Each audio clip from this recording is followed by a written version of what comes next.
पंढरपुरात आजपासून विठुरायाचं पदस्पर्श दर्शनाला सुरुवात झालेली आहे।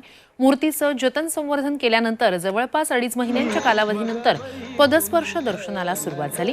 त्यामुळे विठुरायाच्या चरणी नतमस्तक होण्यासाठी भक्तांनी गर्दी केल्याचं दिसून आलं। आज पहाटे विठ्ठल रुक्मिणीची नित्यपूजा करण्यात आली, त्यानंतर दर्शनाला सुरुवात झाली। मंदिराच्या गाभाऱ्यातून आढावा घेतला आमचे प्रतिनिधी सचिन कसबे यांनी। आज सोनियाचा दिनो वर्ष अमृताचा गुण, हरी पाहिला रे अशीच भावना पंढरपूरमध्ये येणाऱ्या वारकरी भक्तांची आज असणार आहे।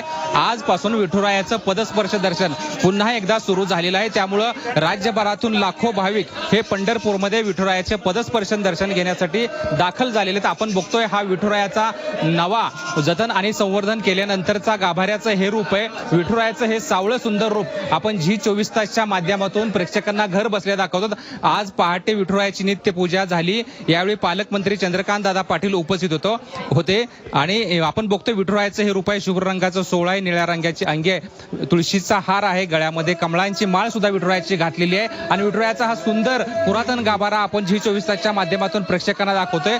आणि यानंतर आता विठुरायाचं दर्शन हे भाविकांना घेता येणार आहे। त्यामुळे भाविकांमध्ये उत्साह दिसतो। हरिनामाचा गजर आपण बघतो, या ठिकाणी भाविक विठुरायाचं दर्शन घ्यायला जाताना हरिनामाचा गजर करत असल्याचं पाहायला मिळतंय। त्यामुळेच एकूण आज या दिवशी विठुरायाचं दर्शन घेण्यासाठी पंढरपूरमध्ये भाविकांची गर्दी झाल्याचं आपल्याला पाहायला मिळतंय।